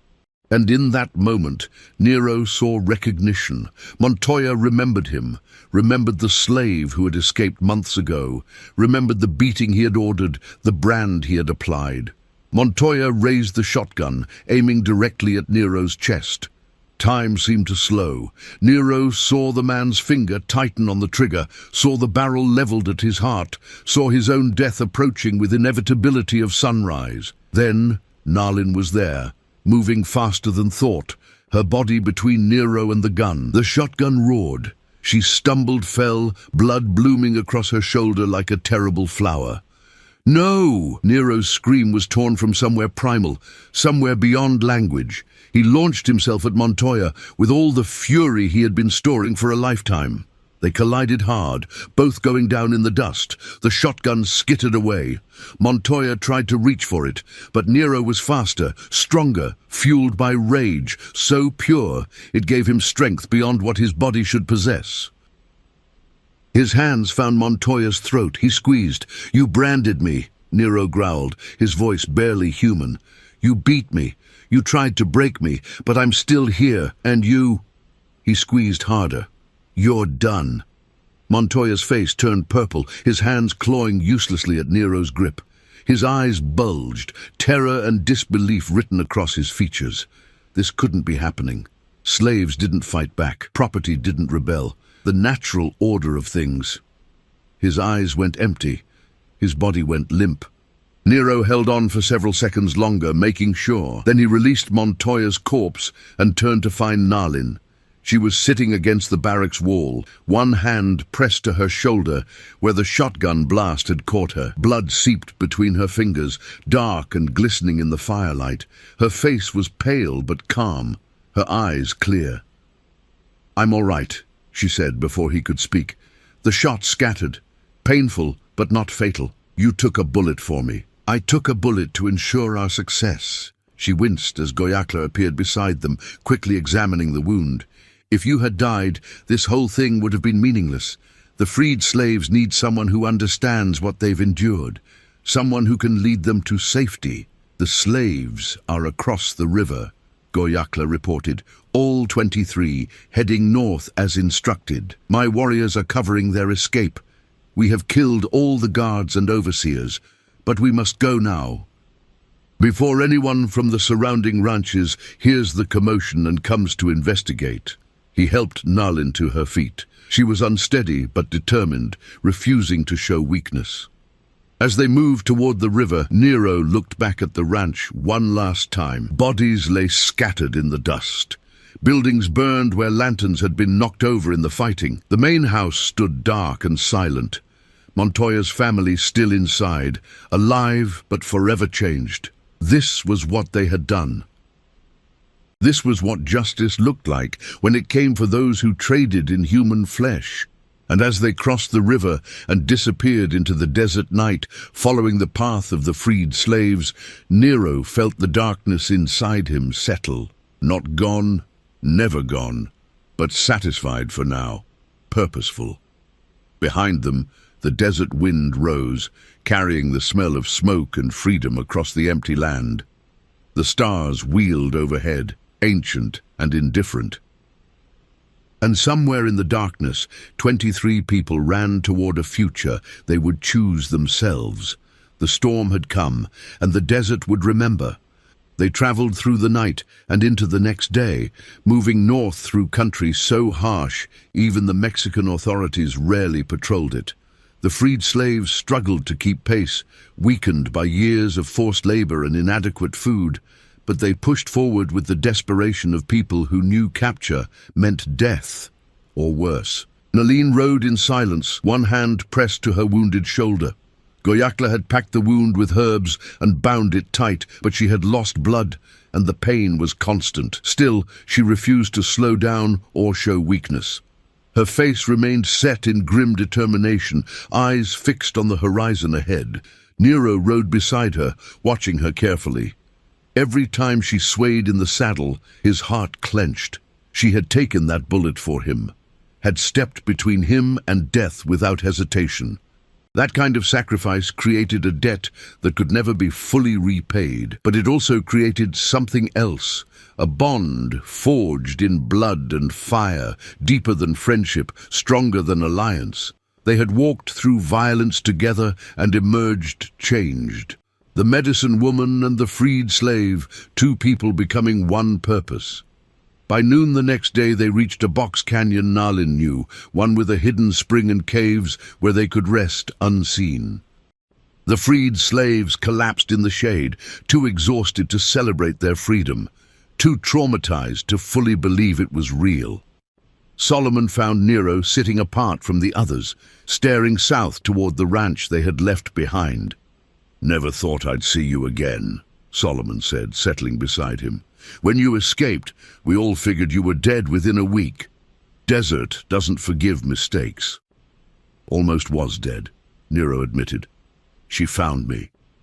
He nodded toward Nalin, who was tending to the youngest child, checking for injuries, offering water and soft words. "Pulled me back from the edge, healed me, taught me. Taught you to do what you did last night." Solomon's voice held respect and a hint of fear. "That wasn't just fighting, brother. That was something else, something—" He struggled for the word. "Necessary," Nero finished. "That's what she calls it. Necessary violence. Taking the rage they built in us and using it against them." Solomon was quiet for a moment. "I felt it too last night, when I had that overseer's club in my hands.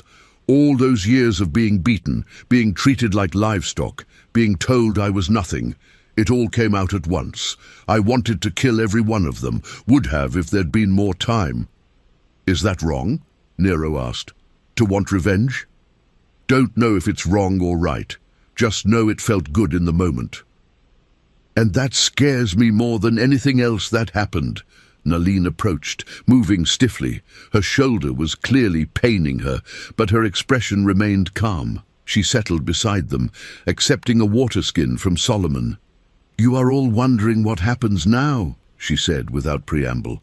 "Where you go, what you do, whether you are truly free or just escaped." Solomon nodded. "We're grateful for what you did, what you both did. But she's right. 23 escaped slaves. Most of us barely able to stand, in the middle of hostile territory. We won't last long out here." "No," Nalin agreed. "You won't. Not without help, without guidance, without a plan." She looked at Nero. "Tell them what you told me, about your dream." Nero shifted uncomfortably, not used to speaking to groups, but he saw the faces turn toward him, exhausted, scared, hopeful, and found his voice. "Before we raided the ranch, I had a dream," he began. "I was opening the barracks doors, and the chains were falling off on their own. Everyone was walking out free, but they weren't running away. They were walking towards something, a future they chose." He paused, gathering his thoughts. "I don't know what that future looks like exactly, but I know it can't be running forever, always afraid, always looking over our shoulders. We need somewhere safe, somewhere we can build something, somewhere we can be more than just escaped slaves." "There's no place like that," one of the women said. Her name was Esther, and she had a long scar across her cheek from where an overseer had hit her with a branding iron. "Not for people like us. Not in this territory. Not anywhere the law reaches." "Then we go where the law doesn't reach," Nalin said. "There are places in these mountains and deserts where neither Mexican nor American authority extends. Places where Apache have lived for generations, moving freely, answering to no government except our own." She looked around at the assembled group. "My people do not practice slavery. We do not recognize the white man's claim to own other human beings. If you come with us, you will be under our protection." "In exchange for what?" Solomon asked pragmatically. "Nothing's free in this world." "In exchange for living by our rules, contributing to our community, learning our ways of survival." Nalin's voice was firm, but not unkind. "We are not saviors offering charity. We are people offering alliance. You work, you learn, you become part of something larger than yourselves. In return, you receive protection, knowledge, and a place to belong. And if we don't want that, Esther asked, if we want to try for the north, for the territories where slavery is illegal, then you are free to try. Nalin gestured to the vast desert surrounding them. I will give you directions to water sources, to safe paths, to people who might help you. But know this, the journey north is long, dangerous, and heavily patrolled. Most who attempt it do not survive. Those who do often find that freedom on paper does not mean freedom in practice. She let that truth sink in before continuing. What we offer is different. Not easier, but different. The Apache way is harsh, demanding, unforgiving of weakness, but it is honest. We do not pretend to offer paradise. We offer survival, dignity, and the chance to forge your own path. The freed slaves looked at each other, silent conversations happening in glances and slight gestures. Finally, Solomon spoke. I'll stay, he said. Try this Apache way. Can't be worse than what we left behind. One by one, the others agreed. Some enthusiastically, some reluctantly, but all of them recognizing that this strange alliance offered their best chance at a future. Only one person dissented, a young man named Thomas, who had been at the ranch less than a year, sold south from a plantation in Louisiana. He stood apart from the group, his expression stubborn. I'm going north, he announced. I have family in Illinois, free family. I'm going to find them. The journey will kill you, Goyakla said flatly. He had been listening from nearby, his warriors spread out around the camp as sentries. You do not know the land, do not speak the languages, have no weapons, no resources.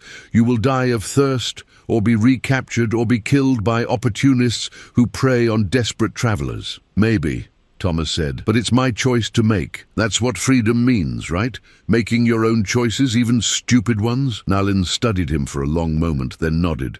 Yes. That is exactly what it means. She rose, moving to her pack, and pulled out a small bundle. Take this. Dried meat, directions to the nearest water sources, and a knife. It is all I can spare. The rest is up to you, and whatever gods you pray to. Thomas accepted the bundle, his expression softening slightly. Thank you for everything, for coming back for us, for giving us a choice. He looked at Nero. You're a free man now, brother. Don't forget what that cost. After Thomas departed, heading north alone, the mood in the camp shifted. The remaining freed slaves, now 22, began to truly accept their new reality. They were not going back. They were not going to be recaptured. They were free, and they had chosen a path forward. Over the following days, as Nalin's shoulder slowly healed, the group began its transformation. Goyakla and his warriors taught the former slaves basic survival skills. How to find water in the desert, which plants were safe to eat, how to move quietly, how to track and hunt. It was difficult, humbling work for people who had spent years being told they were incapable of thinking for themselves. But they learned. They had to. Survival demanded it. Nalin worked with the women, teaching them to prepare hides, to make useful tools from available materials, to understand the medicinal properties of desert plants. She discovered that several of them had valuable skills. Esther could sew with remarkable precision. Another woman named Ruth knew herbs from her time on a plantation in Mississippi. A third had been a cook and could make food stretch further than seemed possible. Slavery tried to strip away everything that made you valuable, Nalin told them one evening as they worked. But you retained these skills, kept them alive inside despite everything. That is power. That is resistance. Never forget that. Nero found himself in a strange position, neither fully Apache nor fully one of the freed slaves, but something in between. A bridge connecting two worlds, two peoples, two ways of being. The freed slaves looked to him for understanding and guidance, seeing in him someone who had walked their path. The Apache watched him with cautious respect, seeing someone who had proven himself in battle and earned Nalin's trust. It was Goyakla who finally put it into words, approaching Nero one evening as he sat watch over the camp. You have become something new, the warrior said, settling beside him. Not slave, not Apache, but something else. A man who lives between worlds. Is that a good thing? Nero asked. It is a necessary thing. Goyakla looked out at the darkening desert. The world is changing. The white men spread like water flooding a canyon. The Mexicans fight among themselves while losing ground to the Americans. The Apache way of life is threatened from all sides. We need people who can walk between worlds, who understand both the old ways and the new realities. He turned to look at Nero directly. Nylon believes you are such a person, that together you two can create something that bridges the gap between peoples, that offers another path besides submission or extinction. I was skeptical. But after seeing what you did at the Montoya Ranch, he paused. Perhaps she's right. Perhaps you are the storm the desert has been waiting for. I'm just a man trying to survive, Nero said, trying to help others survive. No. Goyakla's voice was firm. You are more than that now. Whether you chose it or not, you have become a symbol, a freed slave who returned to free others, a man who refused to accept his chains. That story will spread, and when it does, it will change things. Give hope to some, inspire fear in others, and create consequences none of us can fully predict. Nero felt the weight of those words settle on him. He hadn't thought about the larger implications of what they had done, had only been focused on the immediate, free the slaves, get them to safety, survive. But Goyakla was right. Stories had power. And the story of a medicine woman and a freed slave attacking a ranch and liberating 23 people was the kind of story that would spread like fire across dry grass. A week after the raid, scouts brought troubling news. Mexican authorities were investigating the attack on the Montoya Ranch. Soldiers were asking questions in nearby towns, offering rewards for information. The official story was that a band of Apache raiders had attacked, but there were rumors, whispers that one of the attackers had been a freed slave, that this was not a simple raid, but something more organized, more deliberate, more dangerous. They will come looking for us eventually, Goyakla said during the council meeting that night.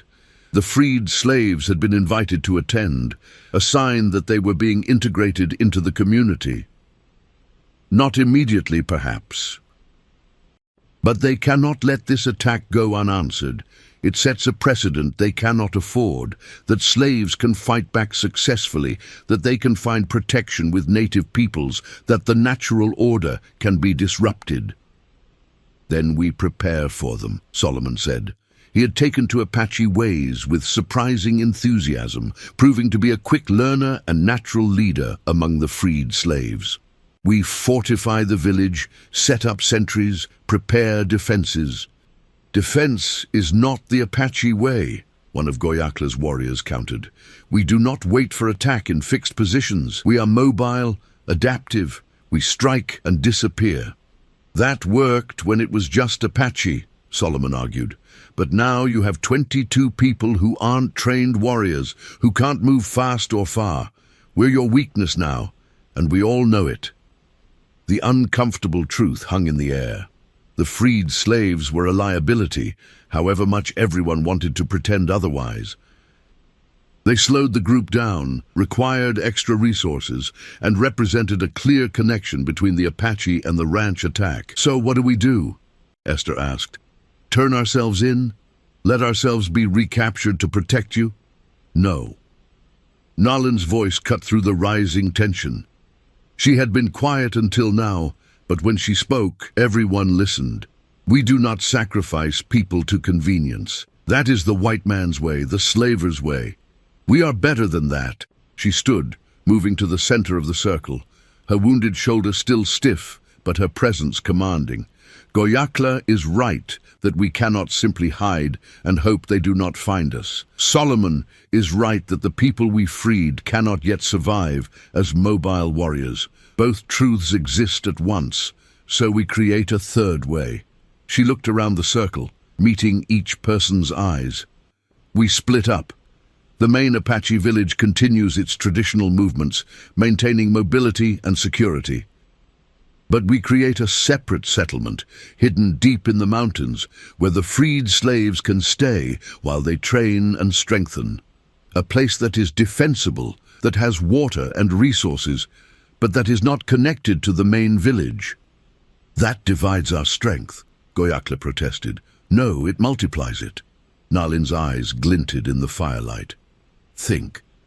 If soldiers come looking for Apache who raided the ranch, they find the main village with no freed slaves present, no evidence. Just Apache living as they always have. Meanwhile, the freed slaves are safely hidden elsewhere, learning, training, becoming strong. And when they are strong, another warrior asked, then they become something new. Nalin looked at Nero. An armed group of formerly enslaved people who know the territory, who have Apache training, who can move freely because they look like the slaves and servants that move through this territory all the time. They can go places we cannot, see things we cannot see, strike targets we cannot reach. Understanding dawned on multiple faces. You want to create an army, Solomon said slowly. I want to create justice, Nalin corrected. An army implies formal structure, government backing, official purpose. What I propose is something more fluid, more dangerous. A shadow force that exists in the spaces between official power.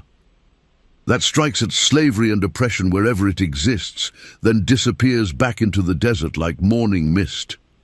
The Spanish had a name for such groups, Goyakla said. Guerrillas, little wars, hit-and-run tactics, striking from hiding, melting away before official forces can respond. Yes, Nalin smiled, sharp and fierce. Exactly that. We become the little war that slavery cannot win. Because how do you fight shadows? How do you defeat people who have nothing left to lose and everything to gain? The proposal was audacious, dangerous, and possibly insane. It would require resources, planning, time, and luck.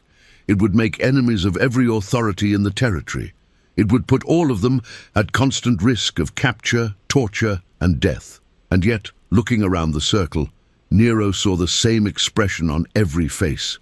Determination mixed with hope. These people, both Apache and freed slaves, understood that the world was not going to change through patience and prayer. Change required action, required risk, required people willing to stand up and fight, even when the odds were impossible. I'm in, Nero said into the silence. Whatever you need me to do, I'll do it. As am I, Solomon added. Others echoed the sentiment, one by one, until the entire circle had committed. Goyakla looked at Nalin for a long moment, something unreadable in his expression. Finally, he nodded. You are either the wisest woman I have ever known, he said, or the most dangerous. Perhaps both.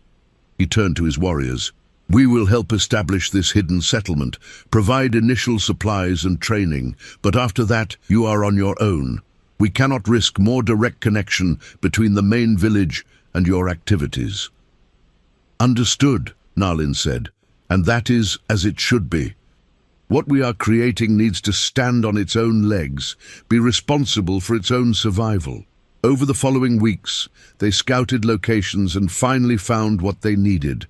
A box canyon, high in the Sangre de Cristo Mountains, accessible only through a narrow pass that could be easily defended.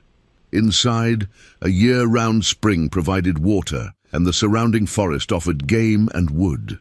Caves in the canyon walls could shelter dozens of people, and the elevation meant cooler temperatures even in summer. It was perfect. They began building in earnest. The freed slaves, guided by Apache knowledge, constructed simple dwellings, established food storage, created defensive positions. Goyakla's warriors taught them to shoot bows, to fight with knives and clubs, to move silently through forest and desert. Nalin trained them in survival skills, in reading weather and terrain, in the 100 small pieces of knowledge that meant the difference between life and death in this harsh land. And Nero trained them in something else, purpose. He spoke to them of their shared experience, of the trauma they all carried, of the rage that lived in every person who had been treated as property. But he also spoke of transformation, of taking that rage and shaping it into something useful, something directed. "We are not seeking revenge," he told them during one gathering. "Revenge is personal, small, limited. What we seek is justice. And justice means changing the system that allowed us to be enslaved in the first place. That means freeing others. That means making slavery unprofitable, dangerous, costly. That means becoming such a threat that people think twice before trading in human flesh." "How?" Esther asked. "We're 22 people. How do we threaten an entire system?" "By being everywhere and nowhere," Nero replied. "By striking when least expected. By making every slave owner, every overseer, every trader worry that we might come for them next. Fear is a weapon, and we will wield it as surely as we wield knives and bows." He thought of Nalin's words, spoken that first night in her wiki-up, about rage that is focused, disciplined, directed. About taking what was done to you and transforming it into what you will do to them. That was what they were building here. Not just a hidden settlement, but a forge where broken people were remaking themselves into weapons of justice. As summer turned to fall, the settlement took shape. The people grew stronger, more skilled, more confident. They were no longer shuffling broken slaves, but something else. Warriors in training, dedicated to a cause larger than themselves. And in the quiet moments, when work was done and the mountain air grew cool, Nero and Nalin would sit together and plan. They marked maps showing plantations, slave routes, and trading posts. They discussed tactics, targets, and timing. They imagined a future where slavery in this territory became too dangerous, too costly, too difficult to maintain. It was an impossible dream. They both knew that. But impossible dreams were the only kind worth pursuing. One evening, as stars wheeled overhead in their ancient patterns, Nalin turned to Nero with a question she had been holding back. "Do you regret it?" she asked. "What you have become, the path we have chosen?" Nero was quiet for a long moment, thinking. "I regret that it was necessary," he finally said. "I regret that the world is such that we must do these things. But do I regret choosing to fight rather than submit? No, never." "Good," Nalin smiled, "because this is only the beginning. The storm we started at the Montoya Ranch, it is just the first wind. What comes next will be the full force of the tempest. Will we survive it? Does it matter?" Nalin's expression was serene, accepting. "We will change things. That is what matters. Whether we live to see the results or die in the attempt, we will have mattered. That is more than most people can say." Nero reached out and took her hand. The gesture was simple, natural, inevitable. Two people who had walked through fire together, bound by choice and blood and purpose. "Then let the storm come," he said. "We'll face it together." And in the darkness behind them, the mountain wind began to rise. Winter came to the mountains like a slow siege. Snow fell in silent curtains, covering the landscape in white, muffling sound, transforming the world into something clean and pure and deceptively peaceful. In the hidden canyon settlement, the freed slaves and their Apache allies worked to survive the cold, to maintain warmth and food supplies, to keep training even when the weather made it difficult. But survival was not their only focus. Even as winter locked the mountains in ice, they planned for spring. For when the snow melted and movement became possible again, they would strike. Nero stood at the mouth of the canyon, looking out at the white expanse beyond. Beside him, Nalin adjusted her fur-lined cloak, her breath forming clouds in the frigid air. Her shoulder had healed well, leaving only a slight stiffness and a scar she bore with pride. "The scouts report that 3 more plantations have increased their security," she said. "Word of the Montoya raid has spread. They're frightened." "Good." Nero's voice was hard. "They should be frightened. They should lie awake at night wondering if we're coming for them next. But their fear makes them more dangerous. They're offering larger rewards for our capture, hiring more guards, treating their slaves more brutally to prevent escape." Nalin paused. "Some of those slaves are suffering more because of what we did." It was the moral calculus they wrestled with constantly. Every action had consequences, ripples spreading outward in ways impossible to predict or control. Freeing slaves from one plantation might inspire others, but it might also cause owners to crack down harder on those who remained. "So what do we do?" Nero asked. "Stop, let them continue unopposed because resistance makes them angry?" "No," Nalin's voice was firm. "We escalate, make the cost of slavery so high, so constant, so unbearable that they have no choice but to abandon the practice or leave the territory entirely." She pulled out a folded map, spreading it against the canyon wall. On it were marked multiple locations: plantations, trading posts, and something else, cities. The plantations are scattered, isolated, easy to strike, but ultimately limited in impact. Each one we hit frees 20, 30 people at most. Meaningful for those individuals, but not enough to change the system. She pointed to Santa Fe, marked with a red circle. But the cities, that's where the real power lies. That's where the traders operate openly, where slaves are bought and sold in public markets, where the whole apparatus of human trafficking is legitimized and protected by law. Nero studied the map. "You want to strike Santa Fe? That's suicide. It's heavily populated, full of soldiers, under Mexican authority. We'd never make it out alive." "Perhaps not alive," Nalin agreed. "But we would make a statement that echoes far beyond our deaths." "And?" She smiled slightly. "I do not intend for us to die. I intend for us to become legends." Over the following months, as winter slowly released its grip on the mountains, they refined their plan. It was audacious to the point of insanity, which was exactly why it might work. No one would expect them to be bold enough to strike at the heart of the territory's slave trade. The plan required precise timing, multiple moving parts, and more than a little luck. But it also leveraged their greatest strengths: the ability to move undetected through country others feared, the desperation of people with nothing left to lose, and the element of complete surprise. As spring arrived, they put the plan into motion. First, they needed information. Nero and 3 others, all freed slaves who could pass as servants or laborers, made their way to Santa Fe, moving separately to avoid suspicion. They observed the slave market, noted the schedules of guards and traders, mapped escape routes and safe houses. It took weeks of careful work, but gradually they assembled a complete picture of how the system operated. The slave auctions happened every Tuesday and Friday in the main plaza. Slaves were kept in holding pens near the city center, guarded but not as heavily as a military installation. The traders themselves were arrogant, complacent, convinced of their own safety within the city walls. "There are usually 40 to 50 slaves in the holding pens on auction days," Nero reported when he returned to the mountain camp. "Men, women, children. Some newly captured, some being resold. They're kept in terrible conditions, barely fed, no medical care, chained together like animals." "Guards?" Goyakla asked. He had committed several warriors to assist with the operation, despite the risks.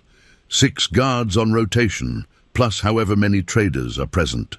But the guards are lazy, more interested in drinking and gambling than actual security. "They don't expect trouble in the middle of the city. They're about to get it," Solomon said grimly. He had become Nero's lieutenant, a natural leader among the freed slaves who now numbered 30. They had freed 8 more during a raid on a smaller ranch in late winter. The plan they developed was complex but elegant. On the day of a major auction, when the holding pens would be fullest, they would strike from multiple directions simultaneously. Apache warriors would create diversions at opposite ends of the city, fires, disturbances, anything to draw soldiers and guards away from the market area. Meanwhile, the freed slaves would move through the city disguised as servants and laborers, no one paying them attention, and converge on the holding pens. The goal was not a prolonged fight, but a quick liberation. Break the chains, arm the captives, and disappear into the chaos before organized resistance could form. They would have minutes at most to accomplish it. "And after?" one of the younger freed slaves asked. "After we break them out, where do they go?"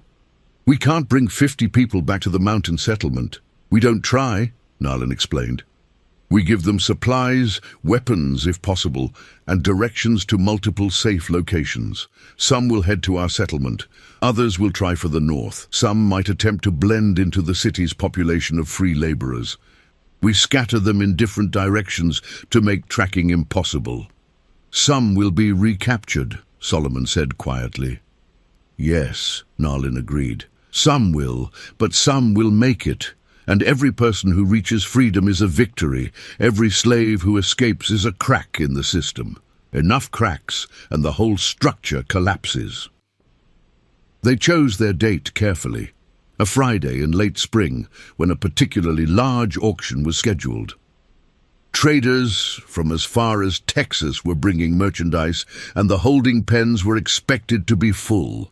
It would be the largest gathering of enslaved people in Santa Fe in months. The night before, the strike team gathered in a camp 5 miles outside the city. 30 freed slaves, 8 Apache warriors, and Nero and Nalin. 40 people total, preparing to attack the heart of the territory's slave trade. Nalin moved through the camp, speaking to each person individually, checking weapons, offering final words of encouragement or caution. When she reached Nero, she sat beside him in silence for several minutes before speaking. "This is different from the ranch," she said quietly. "More exposed, more dangerous, more likely to end badly." "If you want to reconsider—" "I don't," Nero interrupted. "This is what we've been building toward. The ranch was about freeing specific people. This is about striking at the heart of the system, making a statement that can't be ignored. A statement written in blood," Nalin said. "Ours as much as theirs." "I know." Nero looked at her directly. "I'm not afraid of dying. I was dead when you found me in that desert. Everything since then has been borrowed time. If I die tomorrow, it will be as a free man fighting for something that matters. That's more than I ever expected to have." Nalin reached out and touched his face, a gesture of affection rare for her. "You are a good man, Nero. Slavery tried to destroy that, but it survived. I am honored to fight beside you." "The honor is mine." Nero covered her hand with his. "You gave me a reason to live beyond survival. You showed me that pain could be transformed into purpose. Whatever happens tomorrow, thank you for that." They sat together as the stars wheeled overhead, 2 people bound by choice and blood, and a shared vision of justice, knowing that the morning would bring either triumph or death, or something in between. Dawn broke clear and warm, the sky an impossible blue. The strike team moved into position before the city fully woke, disguising themselves as they had planned. The freed slaves dressed as servants, laborers, and tradespeople, while the Apache warriors positioned themselves around the city perimeter, ready to create diversions. Nero and Solomon moved through the waking city streets, carrying baskets as if heading to market. Around them, Santa Fe came to life, shopkeepers opening their stores, priests heading to morning mass, soldiers changing watch at the garrison. No one paid them any attention. Black and brown faces performing menial labor were as invisible as the dust beneath their feet. That invisibility was their weapon. They reached the plaza as the slave traders were setting up for the day's auction. The holding pens stood in the center of the square, crude wooden structures with iron bars. Inside, Nero could see them. Men, women, children, chained together, wearing the same hopeless expressions he remembered from his own time in captivity. His hand tightened on the concealed knife at his belt. "Steady," Solomon whispered. "We wait for the signal." The signal came at noon when the auction was scheduled to begin, and the plaza was at its fullest. Smoke suddenly rose from the northern quarter of the city, one of the diversions. Shouts of fire rang out. Guards started running toward the commotion. Then another fire sparked in the south and another to the east. Chaos rippled through the city as soldiers and civilians tried to respond to multiple simultaneous emergencies. "Now," Solomon said. They moved as one, 30 freed slaves converging on the holding pens from different directions. The remaining guards, confused and outnumbered, barely had time to react before they were overwhelmed. Keys were seized, locks were broken. Chains fell away with the same beautiful sound Nero remembered from the Montoya ranch. "You're free!" Nero shouted into the pens, speaking quickly in English and Spanish. "We're here to help you escape, but we have to move fast. Take these weapons if you can use them. Follow us or run on your own. Just get out of here." For a moment, the newly freed slaves just stared, unable to comprehend what was happening. Then understanding dawned and they moved. Some grabbed weapons offered by the freed slaves. Others simply ran, chains still dangling from their ankles, too traumatized to do anything but flee. Parents grabbed children. Siblings found each other in the chaos. The entire operation took less than 3 minutes. 3 minutes to break 57 people out of captivity, to arm a dozen of them, to send them scattering in all directions through the confused city. But 3 minutes was also long enough for the traders to recover from their shock and start fighting back. Gunshots rang out. One of the freed slaves went down, clutching his leg. Another fell with a bullet through his chest, dead before he hit the ground. Nero spun, lance in hand, and engaged the trader who had fired. The fight was brief and brutal, ending with the trader bleeding out in the dust. "We need to go," Solomon shouted. "The soldiers are coming!" They could hear the organized sound of troops approaching, responding to the chaos. The diversions had bought them minutes, but now those minutes were up. The strike team scattered as planned, breaking into small groups and fleeing in different directions. Nero grabbed a young girl whose mother had been shot, pulling her along as he ran. Behind them, the plaza descended into complete chaos. Freed slaves running in all directions, traders shouting, soldiers arriving to find their carefully ordered world in ruins. Nero ran through streets he had memorized during his weeks of observation, ducking through alleys, crossing rooftops, always moving, never stopping. The girl clung to him, silent with shock. Around them, the city burned, literally in some quarters where the diversions had gotten out of control, metaphorically everywhere else. He met up with Nalin and several others at a predetermined rendezvous point outside the city walls. They were bloodied but alive, eyes wild with adrenaline and victory. "How many did we lose?" Nero asked between gasping breaths. 3 dead, 2 captured, Solomon reported, arriving moments later. "But we freed 57 and armed 12 of them, and we sent a message that will echo across every plantation in the territory." "The message cost 3 lives," Nalin said quietly, touching the pendant around her neck. "We honor them by making sure their deaths meant something." They moved quickly into the desert, putting distance between themselves and the city.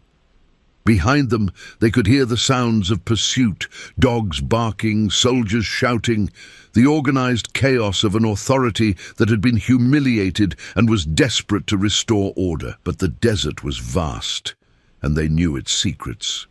Within an hour, they had vanished into country where horses stumbled and soldiers got lost. The pursuit would continue for days, but it would be futile. As evening fell, they made camp in a hidden canyon Nalin knew. The freed slaves who had participated in the raid tended their wounds and counted their losses. The girl Nero had rescued sat close to him, still silent, still processing the enormous change in her circumstances. "What's your name?" he asked gently. "Grace," she whispered. It was the first word she had spoken since the plaza. "My name is Grace." "Well, Grace, you're free now. You understand that? No one owns you anymore. Your life is your own." She looked up at him with eyes that had seen too much suffering for someone so young. "What do I do now?" "Whatever you want. Learn to survive. Learn to fight. Grow strong, and when you're ready, maybe help free others like yourself." He smiled slightly. "That's what I did. That's what all of us did. In the days that followed, news of the Santa Fe raid spread like wildfire. The stories grew in the telling. Some said 100 slaves had been freed, that the entire market district had burned, that Apache warriors and freed slaves had fought side by side, that supernatural forces had been involved. The truth was less dramatic, but no less significant. They had struck at the heart of the territory's slave trade and succeeded. They had proven that the system was vulnerable, that resistance was possible, that justice could be achieved through action. The authorities responded with fury. Massive rewards were offered for the capture of the raiders. Patrols increased throughout the territory. New laws were passed, making it a capital offense to assist escaped slaves. The noose of official power tightened, but something else happened too. In slave quarters across the territory, hope sparked. If 57 people could be freed from the heart of Santa Fe, then liberation was possible. If a group of escaped slaves and Apache allies could strike and disappear, then resistance was not futile. More slaves began attempting escape. More plantations reported losses. Some owners, recognizing the shifting reality, began negotiating freedom for their slaves rather than risk violent uprising.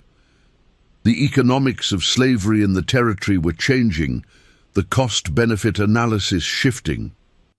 It was not the end of slavery. That would take decades more and a civil war to truly accomplish. But it was a crack in the foundation, and cracks, given time and pressure, can bring down even the strongest structures. Back in the mountain settlement, life continued. New people arrived, escaped slaves who had heard rumors of a safe place, of people fighting back, of a medicine woman and a freed slave who had become legends. The settlement grew, becoming more than just a hiding place, but a community, a home. Nero trained the newcomers in everything he had learned. Solomon helped organize work parties and defense rotations. The Apache warriors who had committed to the cause taught their skills. Nalin provided medicine and wisdom, guiding the community with a firm but compassionate hand. And through it all, Nero and Nalin continued to plan their next move. Because the fight was far from over, each freed slave was a victory, but thousands more remained in chains. Each successful raid was meaningful, but the system itself remained intact. One night, months after the Santa Fe raid, Nalin found Nero sitting at the edge of the canyon, looking out at the desert below. The moon was full, painting everything in silver light. "You're thinking about the future," she said, settling beside him. "I'm thinking about how much has changed," he replied. "When you found me in that desert, I was ready to die, wanted to die. Now..." He gestured to the settlement behind them, to the sounds of children laughing, of people living free. "Now I have a reason to keep going, multiple reasons." "Do you think we'll live to see slavery end?" Nalin asked. "Not just resist it, but actually end it?" "I don't know." Nero was quiet for a moment. "Probably not. This fight is bigger than us, bigger than our lifetimes. But we started something. We proved it could be done. Others will continue after we're gone." "That is enough then." Nalin looked up at the stars. "My people have a saying. We do not inherit the earth from our ancestors. We borrow it from our children. The same is true of freedom. We do not create it for ourselves alone, but for those who come after. The earth remembers every wound," Nero said, echoing words Nalin had spoken long ago. "And so do we." "Yes," Nalin smiled, "and when the wind howls through these canyons in the years to come, it will carry our story." The medicine woman and the freed slave who refused to accept the world as it was and fought to make it different. They sat in companionable silence, two people who had walked through fire together and emerged transformed. Behind them, the settlement slept peacefully, 57 freed souls and counting. Before them, the desert stretched endlessly, full of challenges and opportunities and the promise of battles yet to come. Somewhere in the darkness, a coyote called to its pack. Another answered, A conversation in a language older than empires, older than slavery, older than the very concept of one human owning another. The desert remembered, the wind remembered, and two people, bound by choice and blood and purpose, sat watching the moon rise and planning their next strike against injustice. The storm they had begun would continue long after they were gone, but for now, in this moment, they were alive. They were free, and they were making a difference. That was everything, and that was enough. Years later, long after Nero and Nalin had passed into legend, travelers through New Mexico territory would sometimes report strange sightings. Two figures walking side by side across the desert at dusk, one Apache, one dark-skinned and tall, disappearing into heat shimmer before they could be approached. Old-timers would shake their heads and say those were just stories, desert mirages, tricks of light and shadow. But the Apache knew better. And the descendants of freed slaves knew better. Those two figures were not ghosts, but memory given form, the earth itself, remembering the storm that had changed everything. And when the wind howled through the red rock canyons, those who listened carefully could hear their vow, spoken first in 1845 and echoing still. The earth remembers every wound, and so do we.